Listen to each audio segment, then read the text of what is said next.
परम शांति बाबूजी। बाबूजी, आज हमें आप ये बताइए कि हमारा जो कारण शरीर है, जो कॉजल बॉडी है, वो चार्ज कैसे हो सकती है, पॉजिटिव पावर से या परम तत्व से?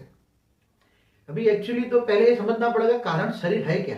हम्म, पहले समझो कि जैसे जब भगवान शिव ने, इस ब्रह्मांड के मालिक ने, ब्रह्मा द्वारा जब पहले पहले जो रचना की गई वो फरिश्ताओं की दुनिया थी, और फरिश्ताओं का कारण शरीर होता था। ओके। और वो फरिश्ताओं का कारण शरीर माना परम तत्वों का था।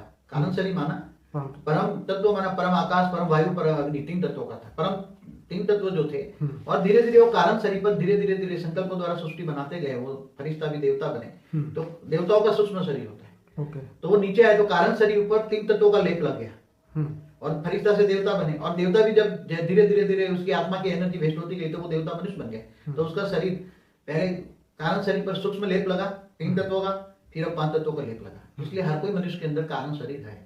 कारण शरीर माना, और हर इंसान तो पहले देवता नहीं था, या जो फरिश्ता थे इनका ही कर्मों का कारण होता है, सभी का नहीं होता। जो ऐसे यहाँ धरती पर जो आत्माएं एकदम, जिनकी आत्मा वायु तत्व की है या आकाश तत्व की है, उनका कारण शरीर नहीं होता, सबके कारण शरीर नहीं होता। जो बहुत ही फरिश्ता स्वरूप में थे, तब कर्मों के कारण जो धीरे धीरे कर्मों के कारण कारण शरीर बनता है, कैजुअल बॉडी बनते हैं। तो उसको चार्ज करना है।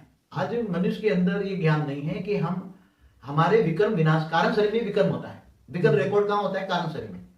जैसे आत्मा में रिकॉर्ड होता है, मगर आत्मा कारण शरीर बनाता है। जब मनुष्य मर जाता है तो उसका सूक्ष्म शरीर के अंदर कारण शरीर साथ में जाता है, इसलिए कर्मों के कारण इधर उधर भटकता रहता है, मगर उसको ज्ञान नहीं होता कि हम कारण शरीर को चार्ज करते विकर्म विनाश कैसे करें। कारण शरीर चार्ज करना माना विकर्म विनाश करें। तो उसको आत्मा को पावर चाहिए। अब आत्मा को पावर कहाँ से मिलेगी? अब किसी देवी देवता के पास तो आज इतने किसी के पास पावर नहीं है कि जो उसको याद करे, योग लगाए, उससे कनेक्शन जोड़े और उससे पावर ले। पावर हाउस से कनेक्शन जोड़ो तो पावर आएगा आत्मा में। अब तुम इस ब्रह्मांड के शिव निराकार को याद करोगे या महाशिव को याद करोगे तो उनके पास पावर है, बाकी किसी के पास पावर नहीं है। इस ब्रह्मांड का शिव निराकार को तुम याद करो परम धाम में। तो जो लोग भक्ति करते हैं मंदिर में सुबह शाम आते जाते हैं, आप देख लो मरने के बाद भी क्या होता है, भूतों के अड्डे लगे पड़े घर घर में। आप दुनिया में देखो, चैनलों पे आ रहे हैं, मरने के बाद भूत बन के घर में बैठे रहते तो हैं। मतलब ये है कि योग बल से ही बेहद के परम पिता या महाशिव से अगर शक्ति लिया जाए तो ही आपका कारण शरीर जो है वो चार्ज हो सकता है।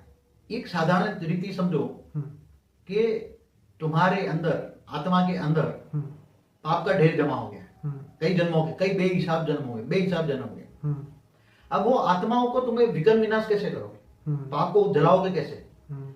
कारण शरीर में विकर्म विनाश करना है तो आत्मा में पावर चाहिए। अब पावर किसको? योग लगाने से होगा। जिसके पास पावर होगा उसको योग लगाओ तो मिलेगा।